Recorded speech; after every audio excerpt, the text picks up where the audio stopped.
very good morning to you. Thank you so much for being part of today's conversation. As you can see with me, the guest that I had told you I'll bring on board. Today, we are talking about national values and principles of governance, and particularly we are looking into who are the stakeholders of national values and principles of governance. So on this particular conversation, we shall take a look at,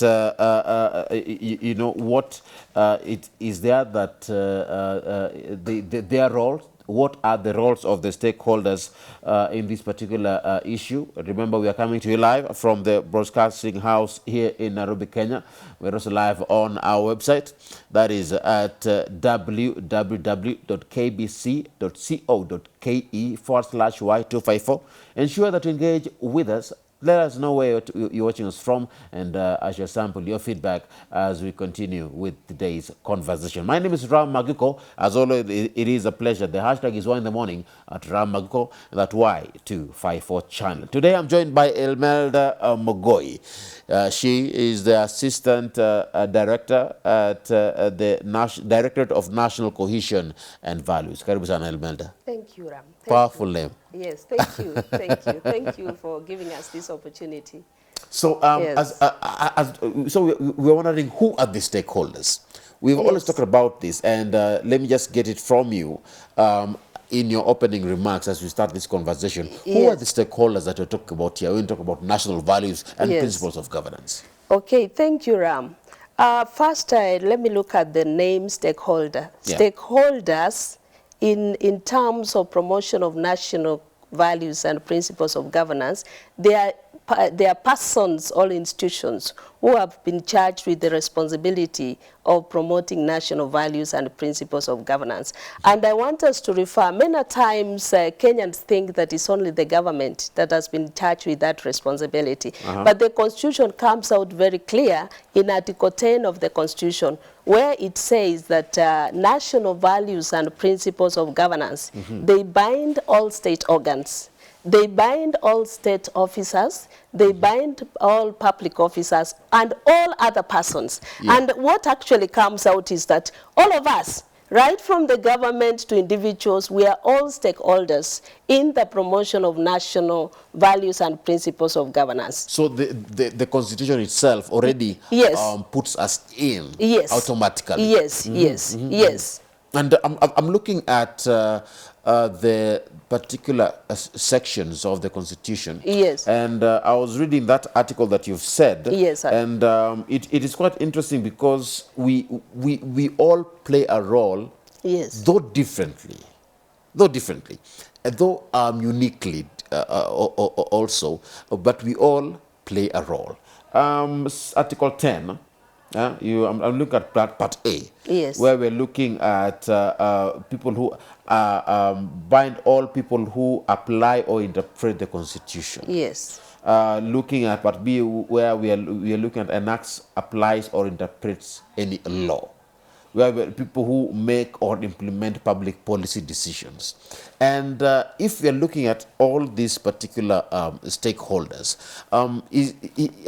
are we really getting involved in it? Before we touch on the nitty-gritties, are people really putting their hands on the deck so far when it comes to promoting national values? Yes. In regards to principles and governance and national values? Yes, we are. Actually, as you have clearly stated, that all those entities that have been mentioned in Article 10.1 of the Constitution, in terms of interpreting and applying the Constitution. The Constitution is the supreme law of this country, and nobody, be it in persons or institutions, can run away from it. Actually, all the programs, all the operations that we do as a country, even up to the individual level, they are actually guided by the Constitution. So what we are saying is that all of us actually have a special duty in ensuring that, one, we adhere to the provisions of the Constitution, and we are regulated by the Constitution in whatever we do.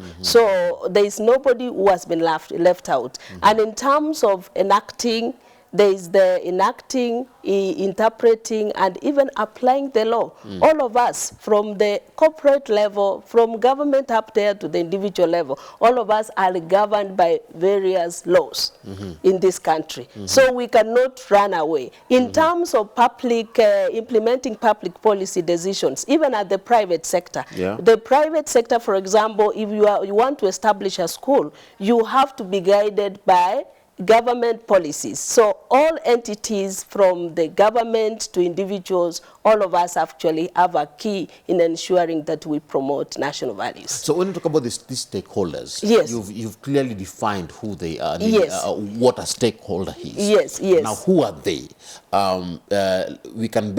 Let's now start mentioning them one by one. Yes. And getting to understand who they are, so that we can be able to, get a hold and grasp this particular content coming from you. Okay, maybe I'll start first by categorizing the stakeholders. Okay. We have the state actors and we have the non-state actors. And when we talk about the non-state actors, they are those ones who don't belong to government. So maybe starting from the basic, because sometimes we think that the family is not very critical in the promotion of national values. I want us to start from the family. Also, the family is a stakeholder. Yes, the family is a stakeholder. In fact, the Constitution is very clear. When you look at the Article 45 of the Constitution, it looks at the family as the natural and fundamental unit. And actually, it goes on to say that the family is the necessary basic unit where social order begins. So how does it participate in this particular conversation? Okay, in terms of promotion of national values, because we have said that the family is where actually social order begins. Yes. When we look at the society, when the society is chaotic, we say there is a problem with the family because this is where character formation begins. It is at the family level. Actually, when you look at the national values, which we had looked at earlier, values like integrity, the formation of integrity starts from the family. How you train your children. Yes, how you train your children. Yes. We have families whereby you find, let's say, for example, you give your child a responsibility to go to the shop and buy something, and the child does not bring back change. And you just assume it's okay, I have enough money, I don't ask the child. We start by holding those children accountable, and actually through that, the child will learn the value of integrity. You know many people do that? Yes. You're given... back then, 50 shillings had so much power. Yes. And I remember you go to the shop, buy a loaf of bread, and you still have change. Yes. You don't take the change back. Yes. You decide to buy some sweets or this particle. Yes, if your parent does not hold you accountable, you will transit to the community, to the office. You will be the same person who's given resources. The resources you are given at your disposal. You are not held. I mean, you don't account for those resources. So parents should not ignore such. Yes, they shouldn't ignore. Actually, and one thing that we should know, it starts from the parent. Many parents always tell their children to behave in a certain way, but they don't look at themselves because science has proved that children learn by observation. So if I'm a father and I'm telling my child, or I'm a mother, I'm telling my child to be a person of integrity, and I'm not actually practicing that integrity, I don't expect my child. Some say, do as I say, but not as I do. We want actually parents should be role models. So character formation RAM starts from the family. Honesty, forgiveness, teamwork. Yes. How do you assign duties and responsibilities to your children? Do you leave others, glued to their, digital gadgets, and others are working? So it's all these things that we see in the society. We see members who are withdrawn. They don't want to participate in the socio-economic development of the country. It is out of what they saw, what was formed at the family level. So the family, the family, which is the basic unit of the society, also plays a role in promoting national values. Exactly. Because that is that individual is the person you have taught and Yes. trained. Yes. And that is a person we will see holding public office. Yes, yes. So what we see even in terms of leadership, sometimes we blame our leaders when they are 45 years old. Actually, it's a reflection. When you see a chaotic leader, it's a reflection of the family where the person came from. We blame the mother. Yeah.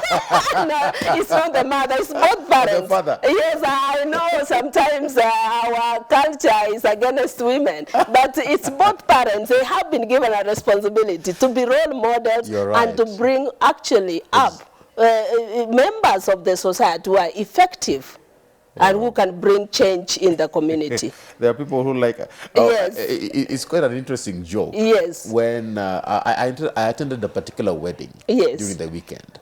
And there is this pastor who was saying that we need to be very careful when we are handling families. Yes. Because sometimes fathers are very interesting people. Yes. When there is something good in their son, they'll say, yo, ni kama yangu. Yeah, When ni there is kama something yangu. good, in something bad, they'll say, yo, ni ya mama yake. Yes, huyu anafanana na mama Na mama yake. yake. Yes.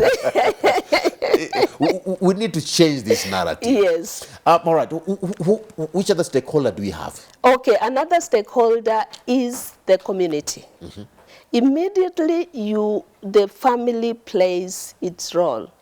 This person comes to the community. And actually, when we are talking about the community, we are talking about an array of players. There are so many players. It's a wide spectrum of players in the community. In the community, this is where we find these people called community elders. Yeah, I hope, Ram, you grew up in the rural area, and you know the role those people play. They are the ones who tell you, behave as a man. This is the way men should behave. So the community leaders come in, actually, they inculcate values to the young people. Whenever there are conflicts, for those of us who have grown in the rural area especially, you see, whenever there are conflicts, these community elders, they foster peace and reconciliation among members of the community to ensure that they coexist and actually live in peace and harmony. And then in the community also, we have other players, the youth organizations, they come in. You have seen youth coming together, organizing themselves in terms of border groups, brick makers groups, and all that. We have all those people who can also use various platforms to bring change to the community in terms of promoting national values and principles of governance. And how, as a community, are we going to play this particular role in terms of checking each other? You know, how do we be our brother's keeper? Yes. How do we also ensure that there is what's that word? Tolerance? Yes. You know, so that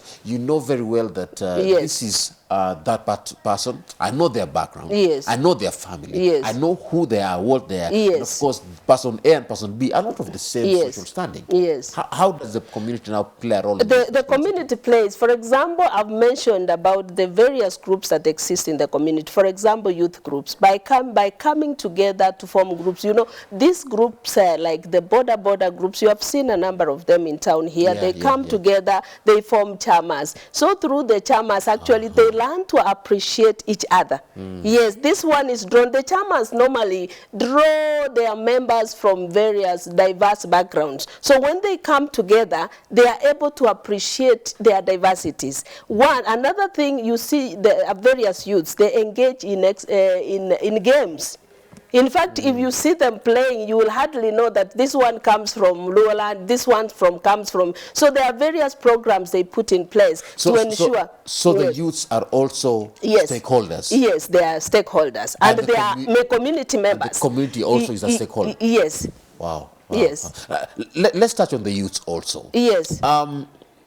Youths, we've seen youths getting involved in a lot of chaotic, activities, especially during electioneering periods. They're the ones who throw stones. They're the ones who, go out with machetes and pangas. I cannot forget one sad event that made Kenya bleed, the post-election violence. 2007, 2008 post-election violence. And that particular post-election violence of 2007, 2008 was highly participated Youth. the youth. Yes. How can the youth promote and promote national values? What is their role, and how do we ensure that we don't have a repeat of that we Very. learn from the Yes. past? Thank you, Ram.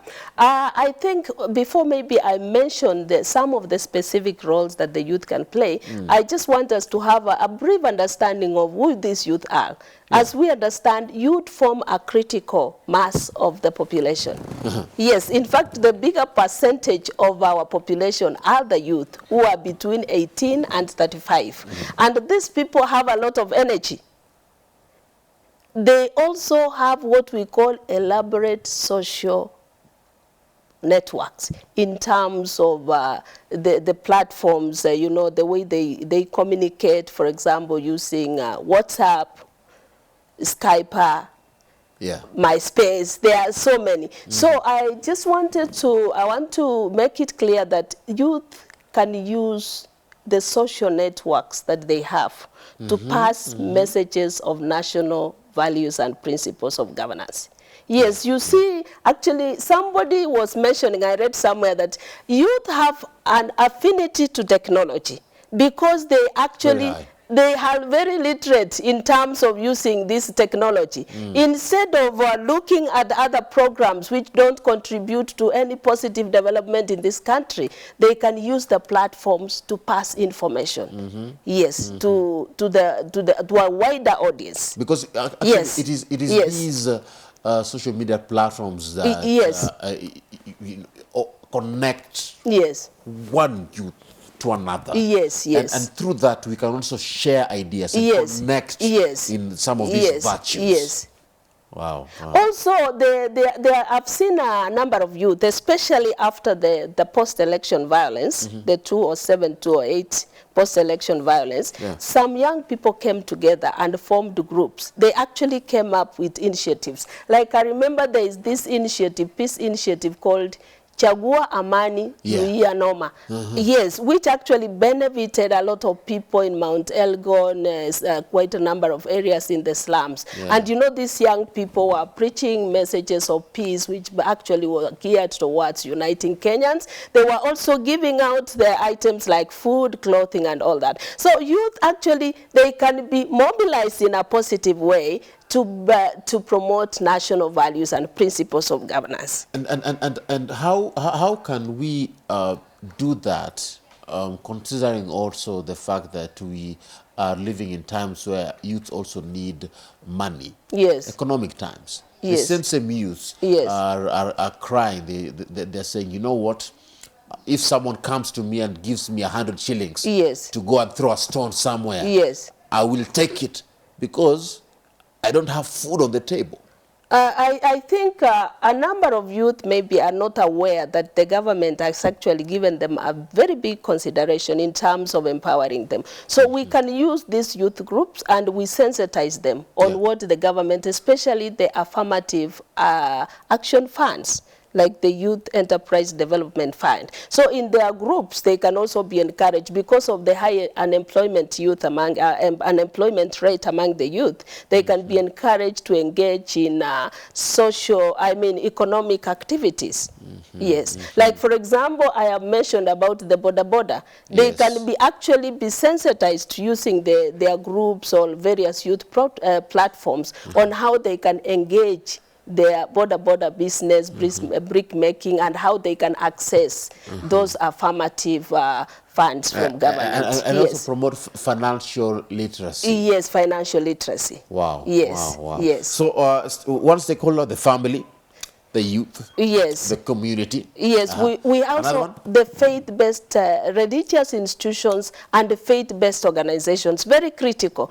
A survey that was done some times back actually indicated that a majority of Kenyans, they profess Christianity, Islam, or Hindu. And at least each of these faiths, they have weekly meetings. So the faith-based organization or religious institutions can actually, we can use their platforms they can use their platforms to pass information on national values and principles of governance to their congregates. Also, we have seen in terms of, put the faith-based organizations that are brought in the religious institutions, so that we are talking about the churches, we are talking about the mosque, we are talking about the temples, and then the faith-based organizations. We have actually, by virtue of their faith, we have institutions, religious institutions, which have come together to form organizations. For example, I want to give an example of ADRA, that is under the Seventh-day Adventist Church, where actually various churches have come together globally, and they have come up with programs to benefit those who are poor. Yeah. Yes. Like constructing for them houses, giving out food, and other necessities that are meant to address or promote social justice in the community. Yes, so, yes. So faith-based organizations, yes, are platforms, yes, that can be used to promote national values, exactly, and principles of governance. Yes. And I'm looking at these particular platforms. Let me use the word altar. Yes. There are altars where we can yes, promote yes, national yes, values. yes. And how can we also ensure that these altars are used properly? Yes. Because in as much as they can be used to promote, yes, they can also be used to kill. Yes. What is the role of these faith-based organizations in yes, ensuring that they kill or destroy yes, some of these bad cultures and habits and vices that are destroying the society? Yes. Okay, one way that these people can curb misuse of those altars or platforms is by coming up with codes of conduct or ethics, which will actually govern the use of those platforms, so that you are told, if you don't meet this, then you cannot be able to be given that space. Yes, yes, and we actually need to ensure, because every faith-based or every religious organization or faith-based organization, they have policies which guide their operations. So it's for those faith-based organizations to ensure they mainstream, they make national values part and parcel of their policies. Yes, so that if you are not a person of integrity, you cannot be given space to utilize those platforms. Exactly. Yes. Even in any position. Yes, regardless. Yes. Faith-based organization. Yes, because Ram, have seen cases whereby we have maybe officers who are ranking, maybe high ranking in the government. You find somebody comes and is not a person of integrity, and the other members of that faith organization, maybe they are congregating somewhere, they are told, let's stand up, so mheshimiwa amekuja, so and so has come. And you know, first we need to ask, does this person meet the value of integrity? Is this a patriotic Kenyan? And we look at the values as a way of getting these people, so that we don't give Kenyans, some Kenyans, a platform, and you know, they go there and mess up. Because sometimes we ignore some of these things, yet, but it is still very, very important that the person you're bringing to this faith-based organization to promote, they should look into the principles that govern them. Exactly. What guides them and what pushes them. Yes. Wow, wow. Let's look at yet another stakeholder. So faith-based organization is a stakeholder. Yes. Any other? We have the private sector. Private sector. Yes, private sector. Very critical. Actually is one of the major employers in our country. And the private sector, we are talking about the private entities that are engaged in manufacturing, industry, service. Actually, it's an array of many, many players who are engaged in manufacturing, in industry and service. And this, the private sector works under umbrella associations or organizations, like we have the Federation of Kenya Employers, we have the Kenya Association of Manufacturers, we have KEPSA, Kenya Private Sector Association. You see, all these players in the private sector are under those umbrellas. So we can utilize these umbrella bodies to instill national values and principles of governance. Yes. And I'm looking at what you said earlier when you were looking at the faith-based organizations in terms of their codes of conduct. It should also reflect on the private sector, should it? Yes. Yes, it should. Actually, before, you know, the national values and principles of governance, which are in Article 10 of the Constitution, it actually, we started implementing them after the promulgation of the Constitution. Yeah. So before then, the private sector had their own regulations, they had their own policies, they had their own code of conduct and ethics. So we actually asking the private sector to review if they are private. We have the private sector organizations which have not reviewed their regulations and the codes of conduct. They should be reviewed to align to national values and principles of governance. Now, the private sector also has employed people under it. Yes, yes. And it has power to influence these people. Yes. And that's why we're looking at the code of conduct. Yes. And, you know, how can the private sector also, you know, play a role in influencing the decisions made by their employees, so that at the end of the day, these employees, they will leave work, Yes. they will go home, Yes. they will interact with people, Yes. they will go vote. Yes. They are the ones who are going to influence people on social media. Exactly. And still come back the next day Yes. to this sector. Yes. What is the role of these employers? The employer should come up with programs to actually educate the employees on national values and principles of governance. We have had a number of employers who have come up with that. Yes. Wow, wow. And have you had interactions with them so far? I'm looking Yes, at yes. the, We have the worked feedback. closely with KEPSA. Ah, Yes. and the turnout is good. Yes, and another area where actually the private sector can come in is in terms of policy. You know, the private sector works closely with the government in development of policy. So there is a need for the private sector to continue. You know, they can lobby policy Yes, yes. that supports national values and principles of governance. Yes. What's the response on the ground from the interaction between the private sector and the people who are under them Yes. through these programs that they have had? Yes. Because you've had interactions with, you've given one example Yes. of KEPSA. Yes.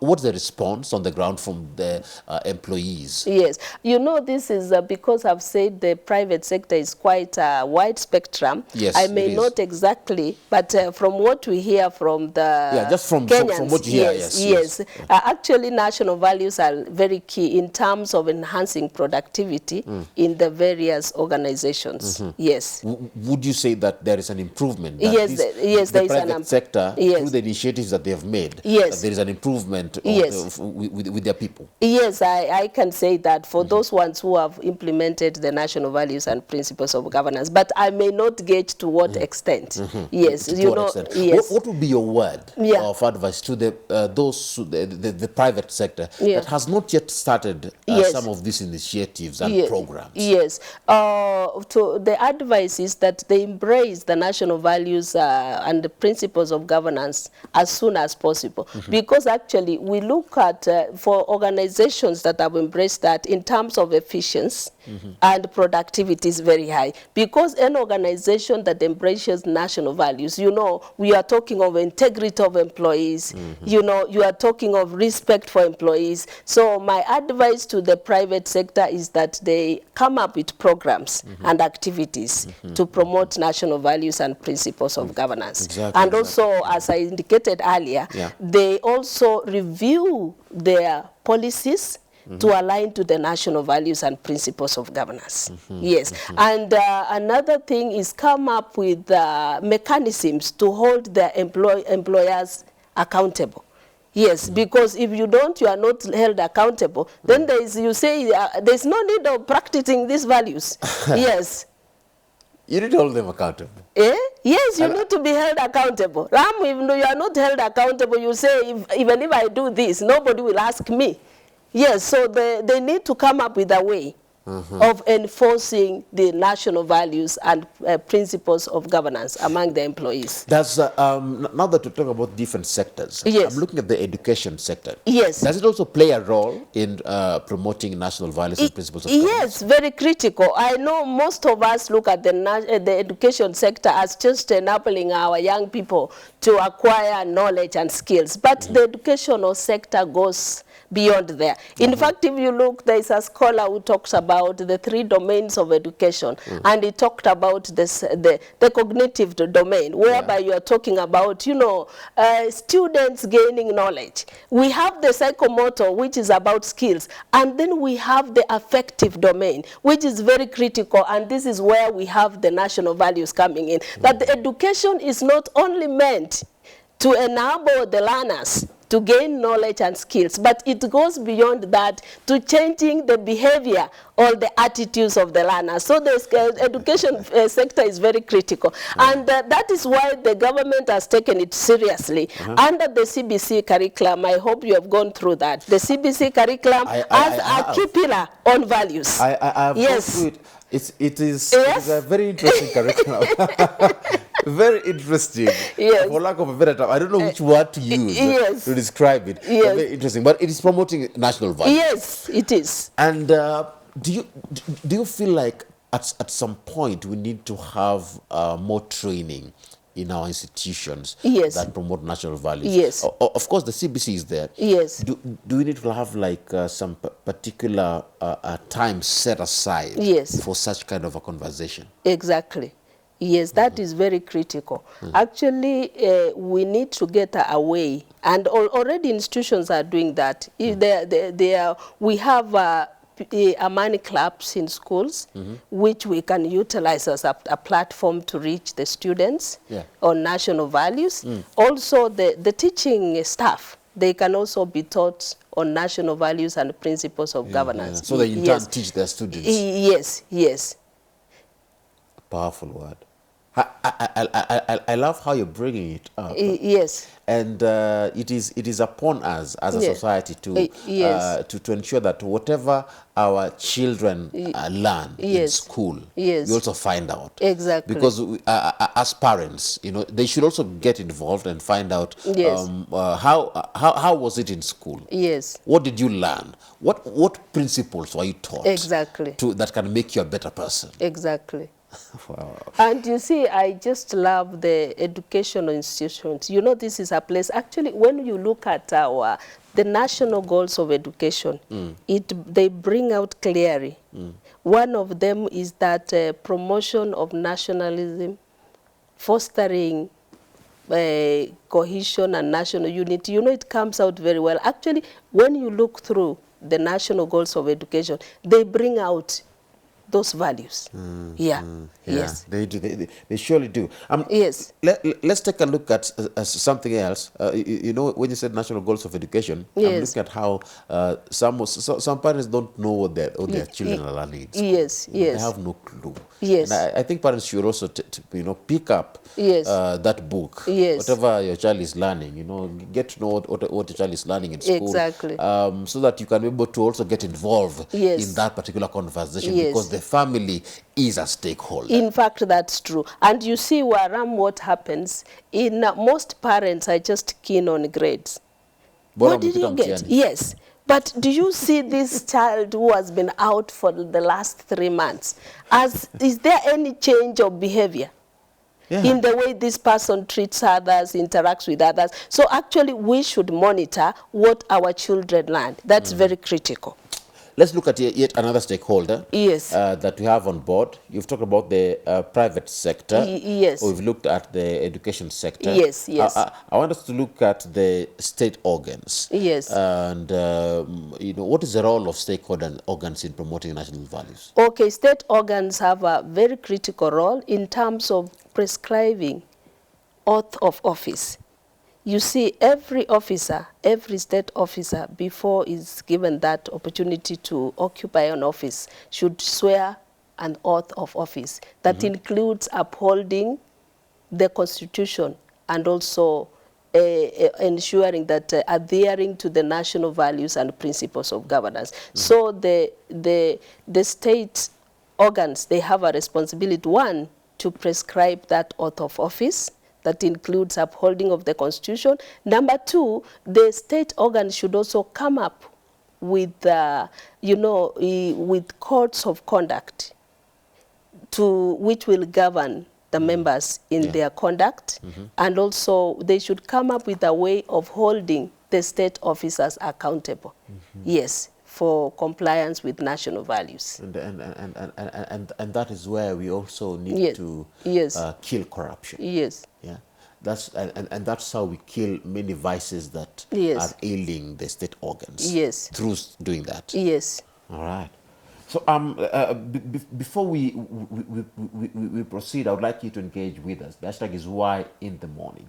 At Aguko at Y254 channel is where you can be able to find us. Who are the stakeholders that you've seen, getting involved in promoting national values, and are they doing it? How are they doing it? How have you seen national values being, talked about? Is it there on the ground from wherever you're watching us from? Ensure that you engage with us. Let us know where you're watching us from and how national values has affected you as, as a family, as a community, as a private sector. How has it been for you? Are you promoting it? Do you know that you are also a stakeholder? Tell us. The hashtag is Why in the Morning. I want us to tackle the government now. Yes. And I want us to look at the county government and the national government in promoting national values. What is its role? The government has a number of roles to play. One is actually formulating policy to support the promotion of national values and principles of governance. And I want to give an example. We have an existing policy, which is sessional paper number 8 on national values and principles of governance, that actually guides the stakeholders we have outlined in giving them the various strategies they can put in place to ensure effective promotion of national values. It is on this session paper that we have all these yes, all the stakeholders. And the sessional paper spells out clearly the various strategies that these stakeholders can put in place to ensure that the national values are promoted. Okay. Yes. For example, there is the strategy or associative approach, whereby the various stakeholders can use the existing groups to pass messages on national values and principles of governance, which we said, for example, if it's the private sector, they can use the umbrella bodies to pass information. So the sessional paper has an array of strategies which can be used. Another way is implementation of these policies. The government can also monitor, the coordinate implementation, and also monitor the progress in terms of the practice of national values and principles of governance. For example, in the Article 132 of the Constitution, the President is given the mandate. Now I'm talking about the national government. The President is given the mandate, one, to report on the measures the government has taken in terms of promoting national values and principles of governance. Yes. And also where there are various structures that the government can use to ensure that national values and principles of governance are promoted, ministries, departments, and agencies. And as I'm talking now, the government has ensured that national values and principles of governance have been integrated in the performance contracts of various ministries, departments, and agencies, so that they are required in every program that they undertake. They are required to mainstream national values. In every project or activity, the ministries, departments, and agencies are required to mainstream national values. And are you able to do a follow-up as a directive? Yes, we are. At the end, every year, these ministries, departments, and agencies, they are required to submit reports on what they have done in terms of promoting national values, the different programs they have put in place, the different projects and activities they have undertaken to promote national values. So they report. And I'm happy to report to you that the Directorate of National Cohesion is actually the one that received these reports and looks at them. We collect, we analyze, and prepare a report that the president presents to the public.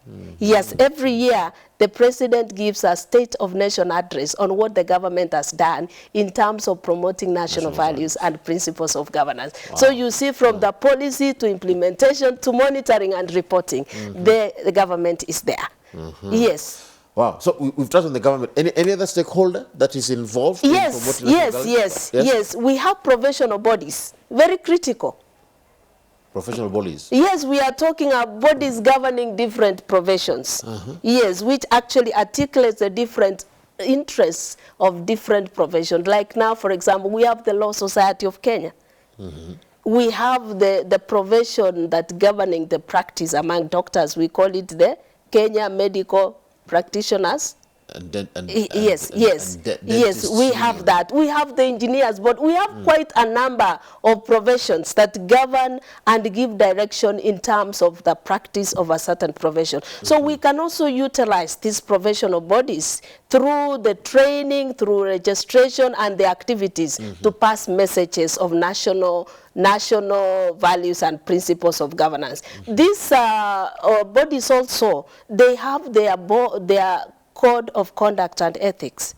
Yes, they can ensure that they review those regulations, the codes and of conduct and ethics to align to national values. They can also get a way of holding their members. You have heard of cases where professional bodies, they actually deregister their members because they don't adhere to their existing code of conduct. So the institutions should ensure they get a way of holding their members responsible.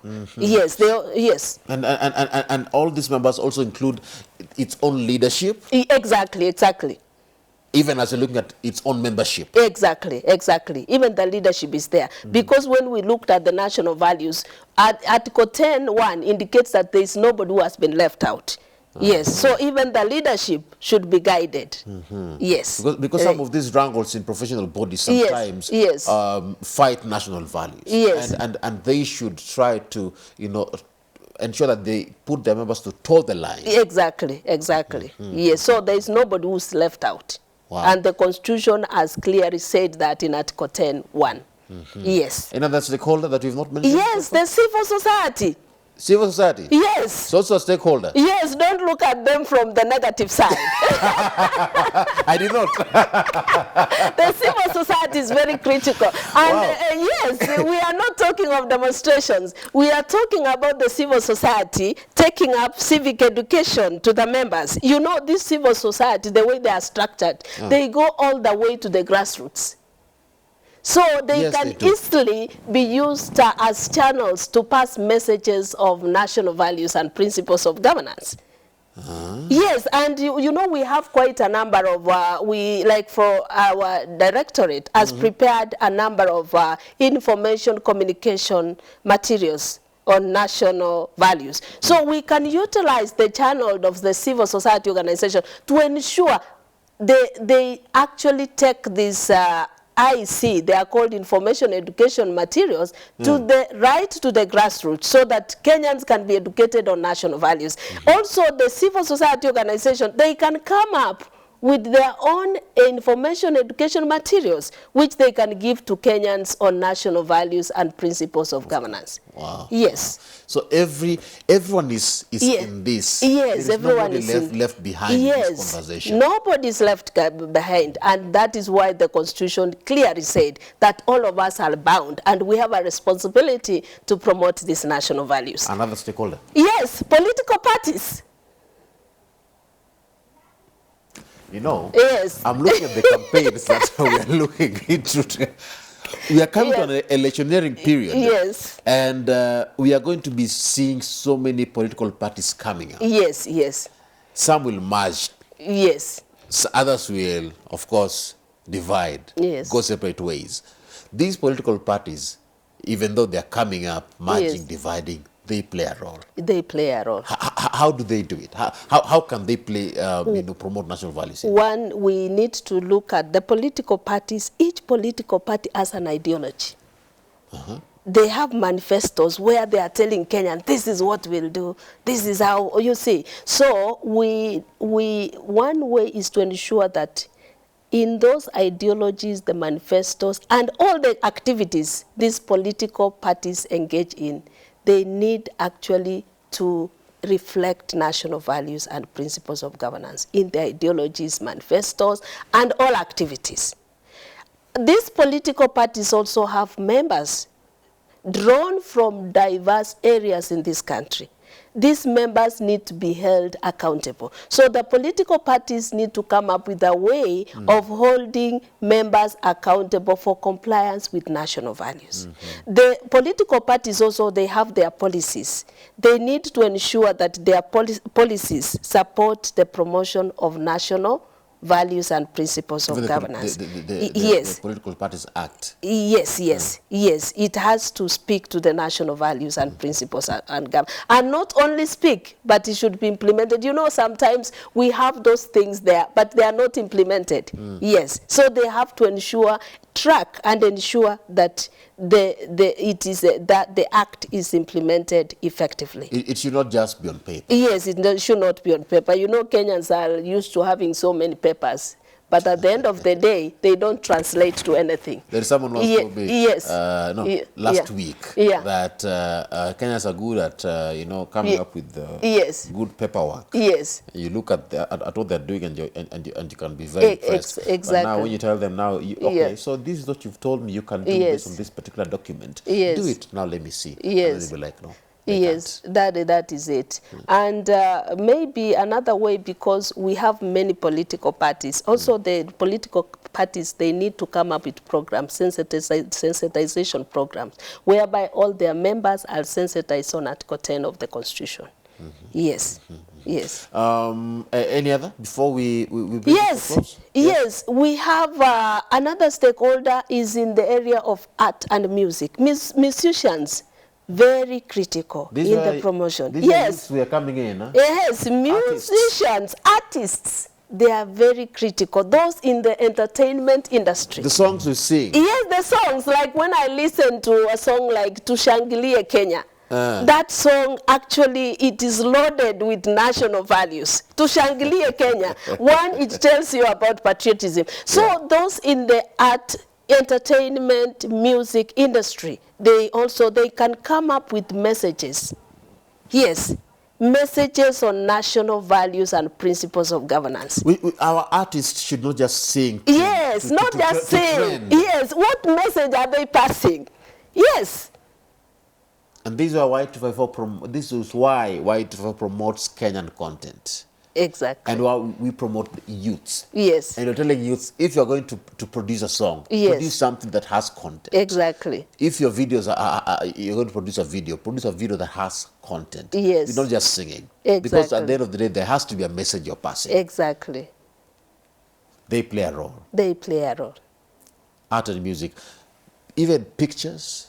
Yes, even pictures. Yes. National values can be promoted in pictorial form. Exactly. Like now we have produced information communication materials, and actually they have that pictorial representation. You can see the value of patriotism.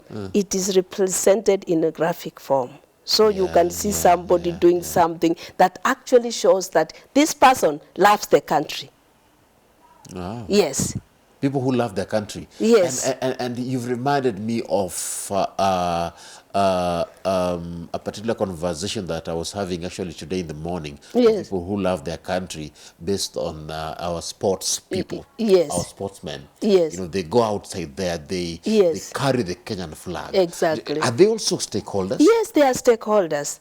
Very critical stakeholders, because anytime you see a sports person, regardless of where it comes from, actually we see like Kipchoge Keino, you saw like the time of, that challenge, isn't it? Yes. Everybody was saying, that is my fellow Kenyan. Nobody said that this person comes from that area. Everybody was proud. So sports actually can be used to promote national unity, the sport can be a platform whereby Kenyans are able to even appreciate their diversity. We have, I remember we have this Tekla Lorupe Peace Foundation. Yes. Whereby actually what is there, sports are used to bring together warring communities. So if young people can engage in sports that are meant to promote national values, this country will go very far. Wow. Yes. So let's engage in sports. Let's engage in art, sports, yes. Engage in music. Yes. Any other stakeholder? I think for now those are, yes, the individuals. We are not living, you know, we have talked of groups, but we have not talked about individuals. Every individual has a role. Every individual has a role. Yes. You know, many times we ask ourselves at the individual level, we say this country is like this, but what am I doing as a person to bring that change that I want? So individuals have a responsibility, one, to uphold values and live values. I want us to bring this conversation to a close now. Yes. And I want to give you around 30 seconds to have a final word. Yes. Speak to that Kenyan youth who is watching you, that Kenyan who is watching you today. Yes. What would be your final word as we bring this conversation to a close? Now, within just 30 seconds or so. Okay, thank you very much, Ram. So to the young people who are watching me, I want to encourage them to be very actually proactive in promoting national values and principles of governance in this country. And being actually youth, they form a critical mass of the population of this country, which means if they can utilize themselves or they can use various opportunities, they will bring this country to another level. Yes. Wow. So let us use the various opportunities that are at our disposal to ensure that we take up and take the message of national values and principles of governance to the wider Kenyan audience. Asante sana, Emelda. Yes. That is Emelda Mogoi, an assistant director at the Directorate of National Cohesion and Values. Today we're talking about the national values and who are the stakeholders when it comes to this particular conversation on national values and principles of governance. At least you've picked up something. You know that you play a role in promoting national values or not. You are the ones who can determine how far the country can go in the next 5, 10, 15, 20 years. Because through national values we are able to take Kenya tunaweza peleka Kenya mbele. In Kenya mbele. Asante sana. Thank you so much for coming. Thank you. Thank you. We want to take a short break. We'll be back with more in a bit. My name is Ram Aguko. Thank you so much for being part of this particular conversation. We'll be back in a bit. This is Why in the Morning.